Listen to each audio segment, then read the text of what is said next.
Bé, doncs, jo molt breument, perquè em toca fer un paper així com una mica de dolenta, que anava dient a tothom que retallés, que ho fes breu.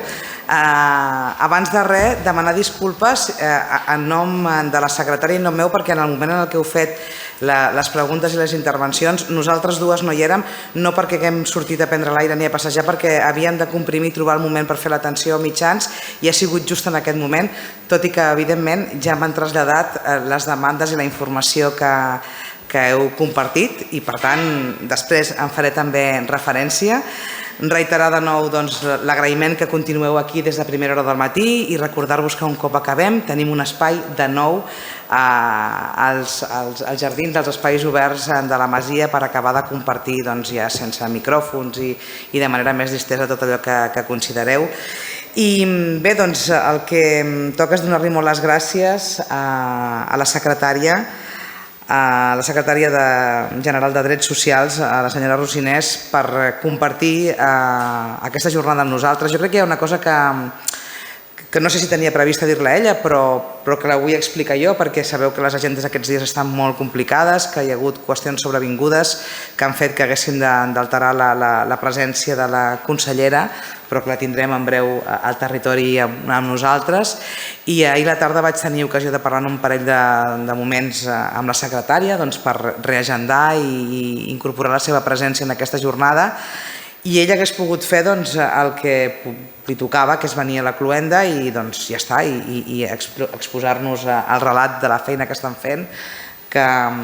ja l'ha fet en d'altres ocasions a d'altres llocs, però la secretària va voler acompanyar-nos des del principi. Per tant, jo públicament vull donar-vos les gràcies, perquè això, quan va veure el programa i les persones que interveníeu i les persones que participaven, crec que demostra l'interès del nostre govern en l'esdevenir de la feina que fem tots plegats i, per tant, d'acompanyar-nos fins allà on els sigui possible, que estic convençuda que serà molt, perquè també puguem fer treballs conjunts i aconseguir aquests recursos que tots plegats volem i aquests canvis i aquestes transformacions de model. I no m'allargo més, li dono la paraula a la secretària. Moltes gràcies. Bé, doncs moltíssimes gràcies. Bona tarda, ja crec que podem dir bona tarda a totes i a tots. En primer lloc, agrair la invitació del Consell Comarcal per poder ser avui aquí i compartir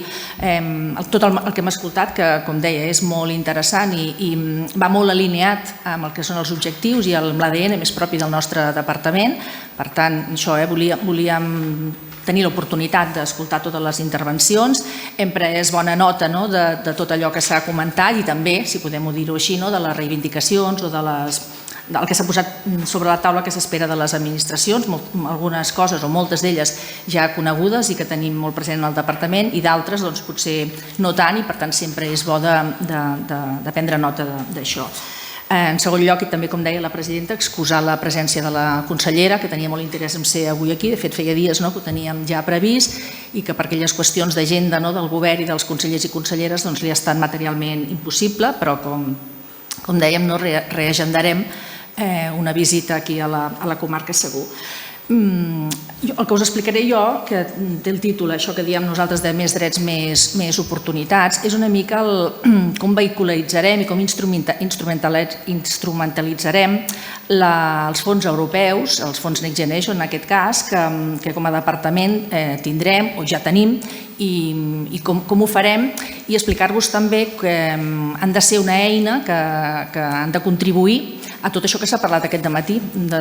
des del procés de transformació social que comentàvem, amb la innovació, amb les noves tecnologies, amb millorar els sistemes d'informació, moltes de les qüestions que han sortit aquí, com veureu ara amb el que us explicaré, els fons europeus ens han de servir per intensificar-ho, per agilitar-ho i per fer-ho, per tant, més possible. I nosaltres titulem una mica aquesta conferència, que miraré també de ser breu perquè sé que anem una mica fora de calendari, com això, com més drets i més oportunitats, perquè, i també ho diu sempre la consellera, el canvi del nom del departament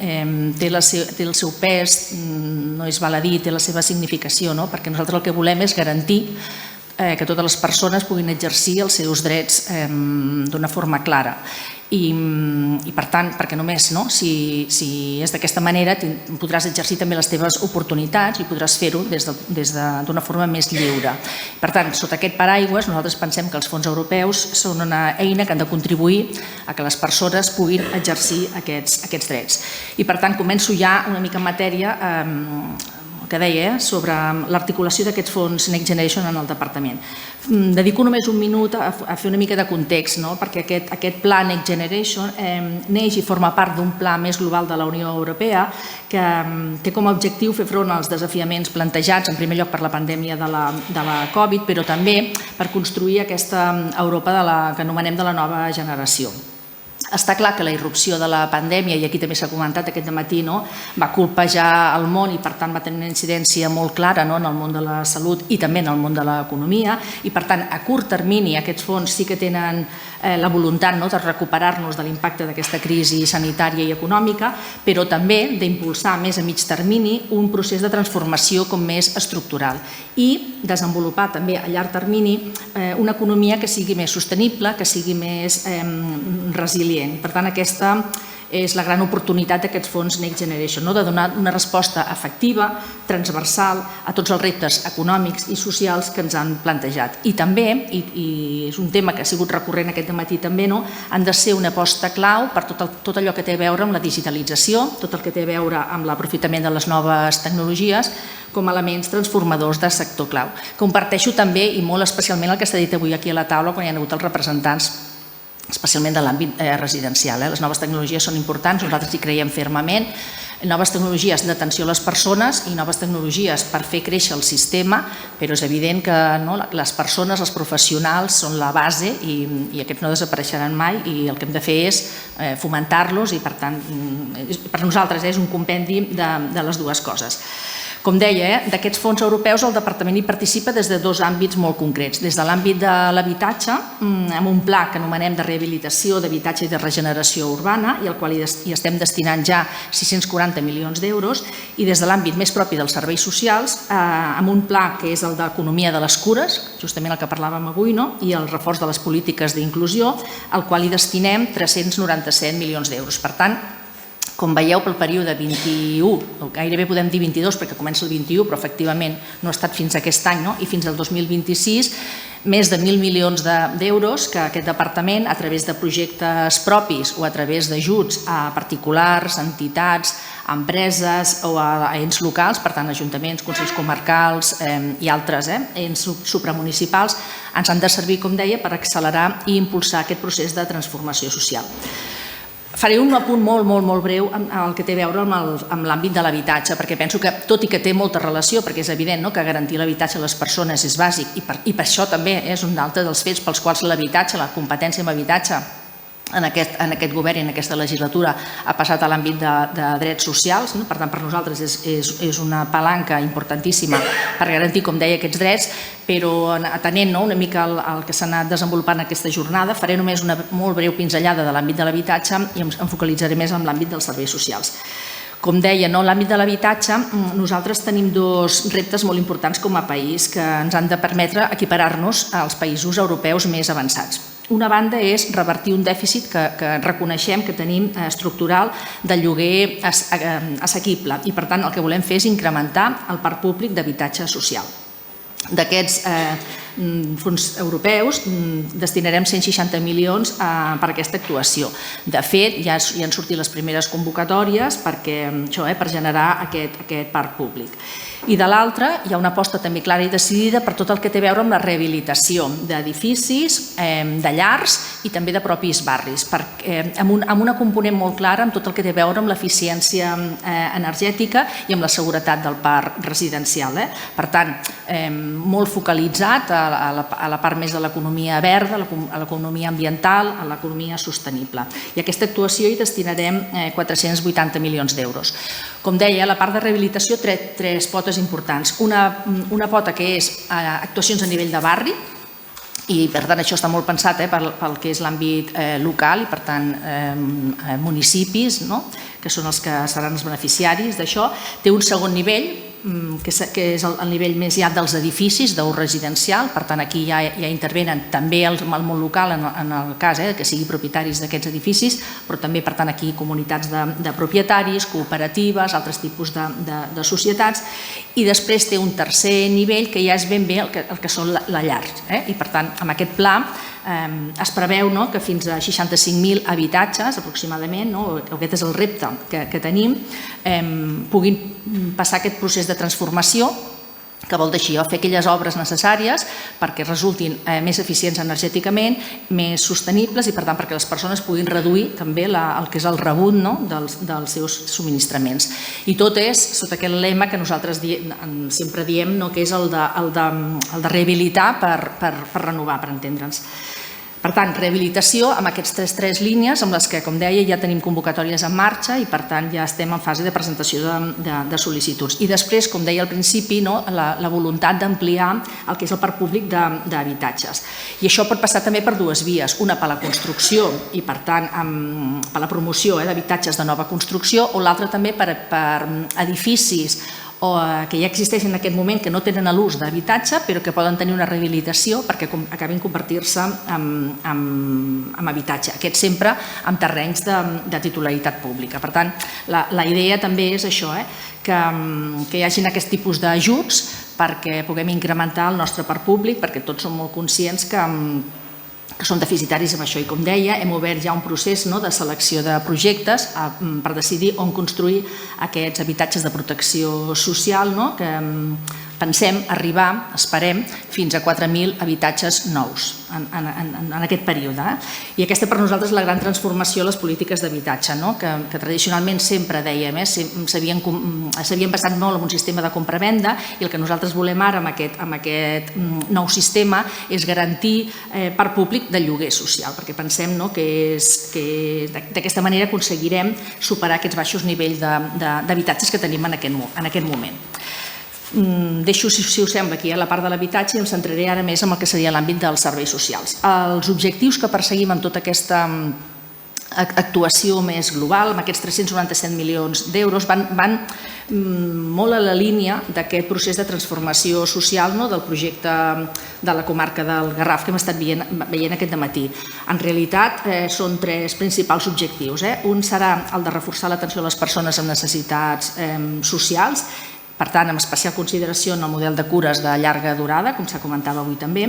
El segon és aquest procés de modernització, que també se n'ha parlat de la modernització, de la gestió dels serveis socials, amb l'ús intensiu, si podem, de les tecnologies de la informació i de la comunicació, i avançar, que també hi ha hagut alguna intervenció que ho ha esmentat, en l'accessibilitat universal, en aquest cas en els serveis públics, per poder atendre millor a les persones. Per distribuir aquests 397 milions d'euros hem definit 6 línies d'inversió o d'actuació. I aquestes 6 línies, algunes les executarem nosaltres i les gestionarem, per tant, nosaltres directament. Seran projectes, obres de sistemes d'informació, de noves tecnologies propis del departament, que evidentment tindran una repercussió segur en el nostre sector, per dir-ho així. Altres arribarem a fer convenis amb els ens locals i finalment moltes altres seran objecte d'una convocatòria de subvencions, una convocatòria a la que s'hi podran presentar tant les entitats sense ànim de lucre com les entitats locals, organismes i sector públic que estigui associat, també les entitats mercantils, també les persones treballadores autònomes, hi ha alguna línia, i també universitats, centres de recerca i d'investigació. D'aquesta convocatòria, el proppassat 16 de maig, vam publicar ja en el Diari Oficial de la Generalitat de Catalunya el que són les bases d'aquesta convocatòria. I deixarem un temps prudencial, no massa, perquè anem molt apretats i també de calendari, però un temps prudencial perquè tothom us pugueu mirar, pugueu generar els dubtes que hi hagi. Les bases estableixen quins són els requisits perquè es pugui ser beneficiari d'aquestes subvencions. I per tant aquí hi ha quines són les obligacions, això que dèiem, quins són els requisits, i s'estableixen també els criteris de valoració que tindrem en compte, que els nostres tècnics tindran en compte quan es presentin els projectes a l'hora de determinar-ne una puntuació que serà la que determinarà també el percentatge de pressupost que s'hi destinarà. Per tant, com deia, nosaltres ja hem publicat les bases de la convocatòria, que segueix aquest esquema d'aquestes 6 línies, que ara breument us explicaré, amb la voluntat que les properes setmanes puguem treure ja també en el diari oficial de la Generalitat que serà la resolució de la convocatòria, i aquí ja hi haurà l'import per cada una de les línies i el període de sol·licitud de les subvencions. Us passo a explicar cada una d'aquestes 6 línies també d'una forma breu. La primera és la que anomenem nous equipaments i remodelació de centres existents. Aquí una mica també se n'ha parlat aquest matí. Aquesta línia és el seu principal objectiu, la de dedicar inversions en centres residencials i en centres diürns destinats a la cura que diem de llarga durada. Per tant, aquí estem parlant de residències de gent gran, de residència per a persones amb discapacitat, també per a persones amb problemàtica social derivada de malaltia mental o d'altres col·lectius que formen part de la nostra cartera de serveis socials, i també tenim una línia específica d'equipaments per a la protecció de persones que estan sense llar o que tenen una necessitat d'allotjament temporal molt concreta. I aquí estem parlant tant de rehabilitació d'edificis existents com d'obra nova. Tot i que és veritat que nosaltres, ja ho veureu això en els criteris, hi ha una puntuació un pèl, no molt, però un pèl superior a tot allò que té a veure amb la rehabilitació envers l'obra nova en aquest cas, perquè també amb la rehabilitació el que volem garantir és justament el que dèiem, aquest nou model d'autonomia i d'atenció a les persones perquè vagi sent una realitat. Per tant, en concret, les actuacions que seran subvencionables en aquesta línia han de desenvolupar el que anomenem arquitectures que assegurin la protecció no només contra la Covid, que encara tenim a casa nostra, sinó situacions similars que hi poden haver, adaptacions que facilitin l'organització en unitats de convivència, que això ja hi estem treballant, ja tenim molts exemples de residències que ja funcioneu d'aquesta manera, en el desenvolupament, que també s'ha parlat molt aquest dematí, dels nous models d'atenció centrat a la persona, per tant que garanteixin la seva intimitat, la seva privacitat, la seva vida independent, que promogui la seva inclusió social i, per tant, en l'àmbit comunitari, també aquest dematí s'ha parlat molt del tema de la comunitat. També fer possible en aquests centres la digitalització i la connexió de tecnologies, com no pot ser d'altra manera perquè els fons tenen aquesta petjada important, millorar l'eficiència energètica i també adoptar mesures per a la plena accessibilitat. A aquesta línia en concret, com a departament, hi destinarem 198,5 milions d'euros, que, com he dit, una part anirà a convocatòria i l'altra part serà per edificis també propis de la Generalitat. Nosaltres també tenim residències, centres de dia, ocupacionals propis, amb personal propi donats a gestionar, que també voldrem millorar. Hi ha una segona i tercera línia que van molt vinculades a les noves tecnologies. La segona és les noves tecnologies, en aquest cas, al servei de l'atenció i la cura a les persones. Per tant, aquí es volen finançar actuacions que, utilitzant la tecnologia, aportin solucions a les persones en situació de dependència o en situació de discapacitat, que facilitin també el manteniment en el seu entorn domiciliari i també l'atenció integrada social i sanitària. Jo penso que aquest matí també s'ha comentat molt que majoritàriament les persones què volen les que ja s'hi troben i segurament què voldrem quan nosaltres hi arribem, doncs estar-nos a casa el més temps possible. I tot i que som molt conscients que hem d'intensificar l'atenció domiciliària, i també s'ha comentat molt aquí, si realment volem que les persones estiguin a casa no els hi podem proporcionar 3 hores a la setmana o 4 hores a la setmana, per tant això ho hem d'intensificar i en som conscients. També pensem que aquí sí també les noves tecnologies ens hi poden ajudar. Per tant, aquesta serà una línia important amb actuacions, per tant, de teleassistència avançada, telemedicina, elements de robòtica, de domòtica, per tant, tot allò que millori la interconnexió també, no només l'atenció a la pròpia persona, sinó també l'atenció a la interrelació, a les seves relacions familiars o fins i tot amb els professionals i per tant amb les persones cuidadores, en el cas d'això, que siguin professionals i no siguin en l'àmbit més de la família. Amb aquesta segona línia el Departament hi destinarà 59,5 milions d'euros. Aquí també, com dèiem, una part molt important va vinculada en el contracte programa amb el món local i l'altra part serà a convocatòria de subvencions. Una tercera línia té a veure amb els projectes tecnològics, però en aquest cas no l'atenció a la persona, sinó aquests que millorin i transformin el model de gestió dels serveis socials. També s'ha reivindicat aquest matí en una de les taules que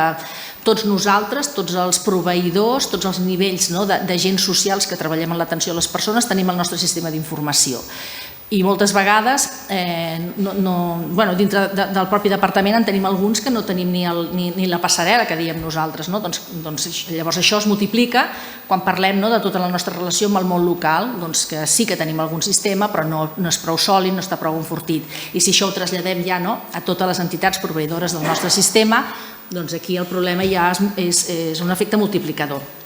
Per tant, aquesta tercera línia, nosaltres el que volem és aquest procés de transformació perquè les noves tecnologies no entrin definitivament en el sistema de serveis socials, no l'atenció a les persones, en el sistema per tenir uns serveis socials més forts, en definitiva. I també, això que dèiem, amb aquest procés que estem, per tant, primer, en el propi sistema de serveis socials, però després del sistema de serveis socials amb el sistema de salut, que és l'altra part molt important. Si nosaltres treballem per aquesta atenció integrada social i sanitària, està clar que els sistemes d'informació sanitaris i els sistemes d'informació social s'han de poder parlar i s'han de poder interconnectar i uns hem de tenir accés als sistemes dels altres, salvant tota la legislació i tot el que ja sabeu que aquest món és molt complicat. Per tant, amb aquesta tercera línia, com deia, volem fer avenços tecnològics i nous sistemes d'informació que millorin i agilitin la resposta, en definitiva i en última instància, a les persones ateses, que apostin per una simplificació administrativa, per nosaltres molt important, i que afavoreixin, com deia, aquesta interoperabilitat entre els diferents agents implicats en la gestió dels serveis socials. A aquesta tercera línia, el Departament hi destinarà 40 milions d'euros. Com a les anteriors, una part per enfortir els nostres sistemes de serveis socials i els de relació amb el món local i una part que anirà a convocatòria de subvencions. En quart lloc, hi ha una línia que potser és la que té menys a veure, com dèiem, amb el que és la inversió pròpiament o amb sistemes d'informació de tecnologies,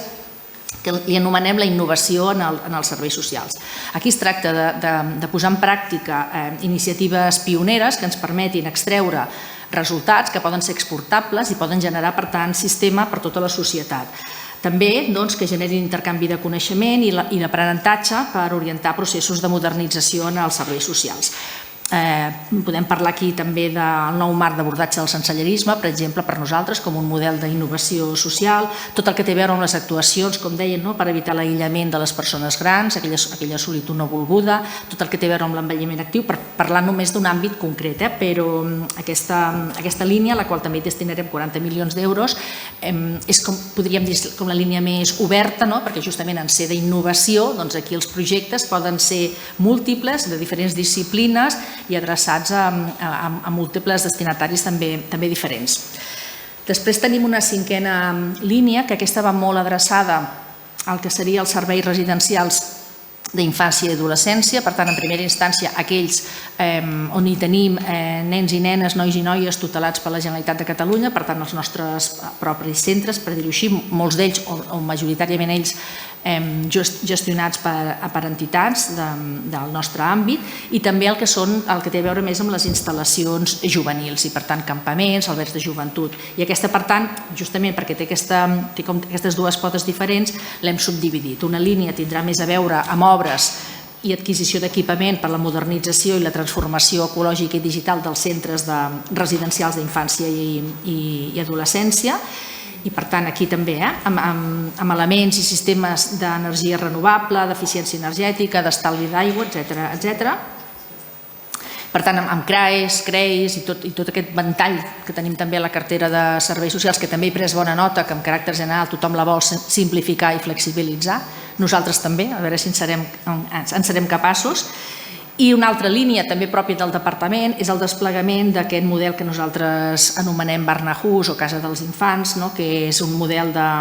especialitzat en centres per infants, per nois que són infants i adolescents que han estat víctimes d'abusos sexuals.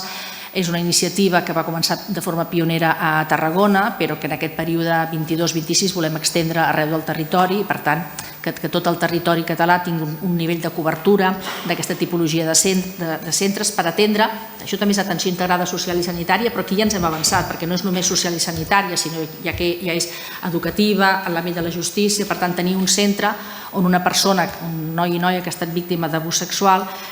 pugui rebre de forma integrada tota l'atenció i no hagi d'anar al CAP, als Mossos d'Esquadra o a fer tot el periple en el que actualment fa. Per tant, aprofitarem també els fons europeus per això. I després, com deia, aquesta segona línia de transformació ecològica de les instal·lacions i dels equipaments juvenils. Per tant, aquí parlem de cases de colònies, d'aules de natura, d'albergs de joventut. Aquí també una part la destinarem a la nostra pròpia xarxa d'albergs de joventut, que formen part de la xarxa Xenascat, i una part anirà també a convocatòria de subvencions. I acabaria explicant una mica el que és la sisena línia, que nosaltres és una línia dedicada única i exclusivament en matèria d'accessibilitat i dedicada només, com he dit al principi, al que és millorar els serveis públics per donar una millor atenció a les persones. Per tant, aquesta és una línia exclusiva de la part de l'administració de la Generalitat, la part que ens guardarem nosaltres per millorar els nostres serveis d'atenció, les nostres oficines d'atenció ciutadana, per entendre'ns, i l'altra part ha d'anar revertint al món local, però per aquells espais que siguin d'atenció al públic. Per tant, oficines, bàsicament. I ens referim a l'accessibilitat física en tant quant a supressió de barreres arquitectòniques, perquè aquesta, tot i que aquí hi ha molt camí recorregut, però encara aquí, però especialment voldríem posar l'èmfasi en el que té a veure més amb accions d'accessibilitat comunitària, és a dir, tot el que té a veure amb introduir elements d'accessibilitat en els taulells d'atenció, per exemple, en fer accessibles les webs dels serveis públics, per posar dos exemples. Més enllà, per tant, del que seria la barrera arquitectònica o l'accessibilitat física, fer un pas important, que pensem que aquí potser segurament anem una mica més endarrerits, amb tot el que té a veure amb l'accessibilitat que anomenem més comunicativa. I acabaria, si us sembla, amb tres reflexions només. La primera, que amb aquests fons europeus del Next Generation volem que ens ajudin a fer realitat projectes ambiciosos que transformin els serveis socials del nostre país i que contribueixin també, evidentment, als objectius que ens marca la Unió Europea en termes d'eficiència energètica, de disminució de la petjada ambiental que anomenem, tant dels edificis, per exemple, com dels habitatges, no només, com deia abans, de l'àmbit de l'habitatge, sinó també de tot el nostre món residencial i de la nostra cartera de serveis. Pensem també que aquests fons han de ser una gran oportunitat per accelerar, com dèiem abans, aquest procés de transformació social amb la qual tots estem compromesos, però sobretot pensem que han de representar una gran oportunitat per millorar la vida de les persones, que en definitiva és el nostre leitmotiv i el fet que, com deia abans, que el Departament actualment s'anomeni Drets Socials té aquesta pàtina, i per tant volem que la ciutadania disposi, i acabo com he començat, el que volem és que els ciutadans i les ciutadanes de Catalunya disposin de més drets per tenir més oportunitats, perquè si no tenim oportunitats no tindrem aquest benestar que volem per les persones, i sense benestar nosaltres diem no hi ha llibertat, i si no podem garantir aquesta llibertat les persones no podran viure d'una forma digna, i com també s'ha comentat aquí, allà on vulguin i com vulguin. Per tant, volem fer que la Catalunya del segle XXI sigui un país amb més drets i, per tant, amb més oportunitats per a tothom. I aquí acabaria, si us sembla bé.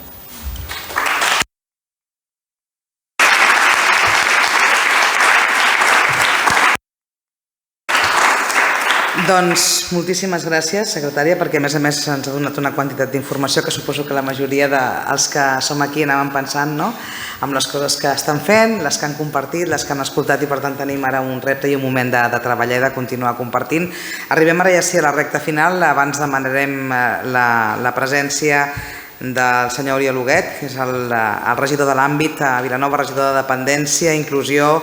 i Serveis d'Inclusió Residencial de Vilanova. Com heu vist, durant tota la jornada han tingut veu, han tingut presència, encara que segurament hi ha moltes més coses a explicar, totes les persones de l'àmbit social, en algun cas les pròpies alcaldesses, com en el cas d'Olivella i de Canyelles, que ens han pogut acompanyar, però reiterar l'agraïment a la resta de regidores que avui també han fet la feina de moderar aquestes taules i de portar aquesta visió necessària des del municipi. I com som a la Masia Cabanyes, a la seu institucional del Consell Comarcal, i som a Vilanova, doncs volem que en aquesta cloenda ens acompanyi l'Oriol i també et donem la paraula abans de tornar-li a donar, perquè tornaré a cedir la paraula a la secretària i que intenti fer un resum d'un minut i mig jo mateixa del que ha passat durant aquest fantàstic matí. Així que, Oriol, com vulguis, endavant. Molt bé, doncs moltes gràcies. Primer de tot, donar-vos l'enhorabona perquè Jo que vinc de l'àmbit sanitari i social, és un plaer poder escoltar totes les iniciatives que avui s'han explicat aquí, d'acord? Gràcies a totes les valentes que esteu fins al final, que estem aquí fins al final de la jornada. Tenia preparada una super dissertació sobre el tema, però intentaré ser molt breu. Jo crec que bàsicament reiterar el compromís que han de tenir els municipis en cercar espais per poder buscar models d'atenció a la dependència dintre les ciutats, les singularitats de les ciutats i dintre els àmbits comarcals on ens movem. No tan sols al cercar aquests espais, sinó intentar garantir que en aquests espais hi participin les persones que reben les cures, els familiars i les persones, els nuclis convivencials d'aquestes persones que prestaran les cures, les cuidadores professionals o no professionals no reglades que tenen aquestes cures, més enllà de les institucions que sempre motivadament hi participem tots. Crec que aquests espais han de ser amb una visió inclusiva si les polítiques han de ser polítiques en salut, en totes les polítiques, polítiques socials en totes les polítiques, però també polítiques inclusives. Hauria estat també molt bé avui que haguéssim vingut gent de l'àmbit d'educació, de l'àmbit d'urbanisme, de l'àmbit de medi ambient, perquè al final la dependència no és només salut i social, sinó que interpel·la totes les polítiques que des de l'àmbit local realitzem. Un altre compromís que jo crec que des de l'àmbit local hem de tenir és, a banda de generar aquests espais, és mantenir-lo, dinamitzar-lo i sobretot a complir els compromisos que d'allà se'n deriven. Perquè si no al final la gent es cansa de participar en aquests espais que sovint són espais al final et sembla que estàs com venent fum i al final el que necessites és que aquests espais al final el que d'allà surti s'acabi d'alguna manera complimentant. I més enllà d'això, donar-vos un altre cop les gràcies per assistir en aquesta jornada, acollir-vos aquí tants cops com faci falta i enhorabona de nou. Gràcies.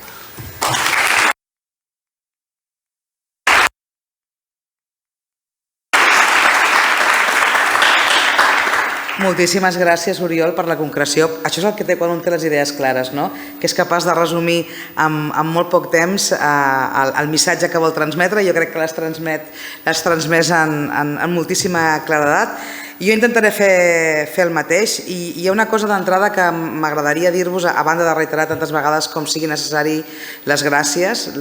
l'agraïment sincer per haver donat resposta a aquesta convocatòria. Dir-vos que en el nostre cas, i en el cas de, encara que l'Oriol parla que ve de l'àmbit sanitari, de l'àmbit social, en el cas de la majoria de les persones que estem ocupant llocs com el que avui em toca ocupar a mi, però que demà ocuparà una altra persona, no som experts en la matèria. Jo no soc experta ni en l'àmbit social ni soc experta en l'àmbit sanitari, però soc una persona. I per tant, com qualsevol de les altres. Per tant, l'exercici que hem de fer nosaltres com a càrrecs electes, com a persones compromeses en el món de la política, tan desacreditada i malauradament crec que també massa allunyada de la realitat,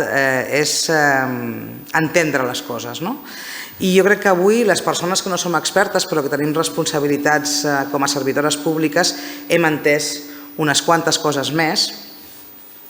I aquell tòpic recurrent que sempre diem que us hem d'escoltar, és cert, nosaltres us escoltem i segurament en la majoria dels casos tots més o menys ens coneixíem, però crec que el valor d'un dia com avui no és només que ens haguem escoltat en una direcció, o encara que sigui en dues direccions, en una reunió tancada, en la que rebem a un col·lectiu, en la que rebem a una entitat o en la que ens reunim als ajuntaments, sinó que crec que avui el que era important és que tots us escoltéssiu a tots, perquè evidentment en la condició humana tenim la tendència de pensar que allò que estem fent nosaltres és el més important perquè generi aquest canvi de paradigma i aquesta transformació. I he de dir-vos que escoltant-vos a tots, fins i tot el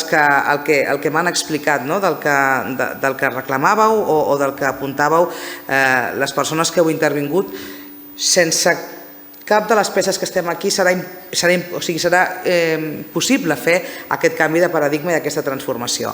Tots, és a dir, des de la història que s'explicava avui d'una fundació sitgetana que va néixer al 1300 i escaig fins a tenir una institució que parla de robòtica i de dependència a la vegada, enmig de tot això tothom és absolutament important, tenint en compte que evidentment hi ha qüestions fonamentals que hem d'abordar i hem de tirar endavant amb tota la urgència necessària, i per mi no és menor les intervencions de les persones que esteu al capdavant de les empreses que gestionen els serveis d'atenció domiciliària,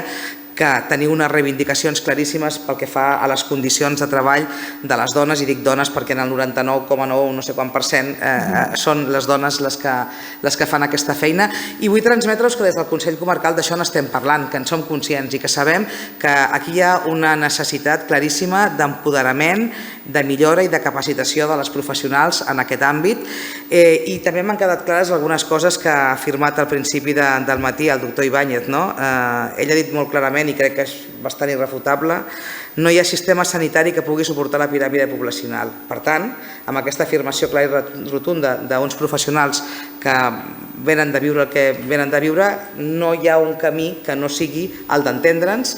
per unir-nos i per transformar aquest model en el que necessitarem tots els que som aquí, des de la Fundació Ave Maria, des de l'expertesa i el coneixement del món acadèmic, des de les empreses públiques com Neàpolis, i sobretot també de les entitats socials que de manera absolutament altruista i compromesa, en formes diferents, i parlo també de l'entitat tutelària, del tu i nos, però parlo també de l'especificitat de cadascuna de les necessitats. Sou cada dia arremangant-vos, llevant-vos, treballant i reivindicant, i picant a la porta, i picant a la porta, i picant a la porta. Per tant, jo crec que aquestes afirmacions ens han quedat a tots clares, tenint en compte que hem de ser absolutament tecnològics i transformadors, però allò que s'ha dit també en una taula, que la calidesa de l'acompanyament no la substituirà absolutament ningú, i que necessitem també, com s'ha dit en aquella mateixa taula, una mirada al màxim de clara i consensuada possible. Jo només, en nom d'aquest territori, secretària, m'agradaria que traslladés a la consellera i a tots els departaments que els sigui possible en el treball conjunt del Govern de la Generalitat, que aquesta és una comarca en la que jo crec que ha quedat evident que ens ho creiem, que estem compromesos, que tenim una part del camí fet i que estem disposats a anar fins on calgui, perquè aquest dret i aquest deure, amb aquesta necessària transformació, sigui una realitat el més aviat possible. A vosaltres, emplaçar-nos a que ara continuarem en aquesta jornada, els que pugueu encara tingueu una miqueta de temps, no marxeu perquè si no la Mila em matarà i ens hem de fer una foto de família aquí a la façana, just quan sortim, a la façana principal. Per tant, sobretot no marxeu perquè ens puguem fer aquesta foto. Ens anirem emplaçant a tornar-nos a trobar i farem, evidentment, una segona convocatòria quan sigui necessari. I res més, de nou, moltíssimes gràcies, secretària, en nom de tota la comarca, de tots els que avui som aquí, i segurament demanarem que ens continuïn atenent perquè segur tindrem amb tota aquesta informació que ens ha donat avui uns quants dubtes, perquè evidentment la nostra comarca voldrà ser una de les beneficiàries de tots aquests recursos que necessitem per millorar i transformar. Moltes gràcies.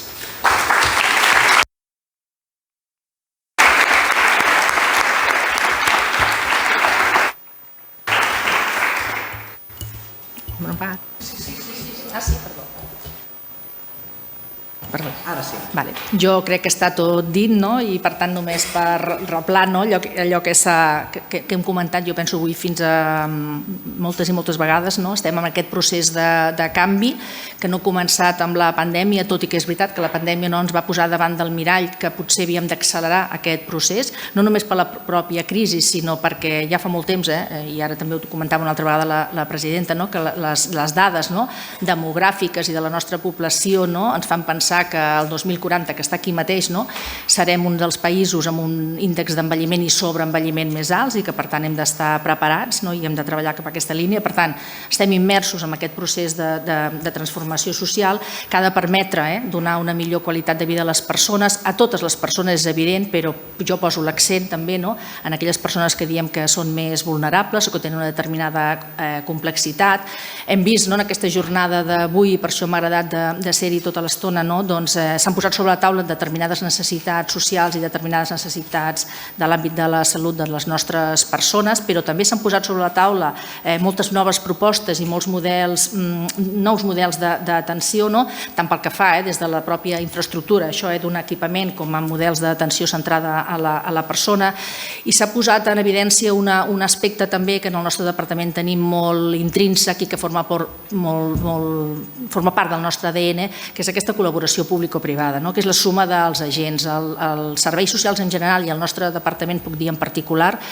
organitza tota la seva activitat amb aquesta voluntat de la col·laboració público-privada en la gestió dels serveis, a l'elaboració de qualsevol nova línia, per tant, aquesta cocreació que nosaltres sempre diem, i avui s'ha posat de manifest que la suma de tots els esforços dels àmbits més dispars, que potser anys enrere no ens imaginaríem això, que des de l'àmbit més tecnològic, des de l'àmbit de la innovació, l'àmbit més acadèmic o del coneixement, amb l'àmbit més d'atenció, amb l'àmbit sanitari,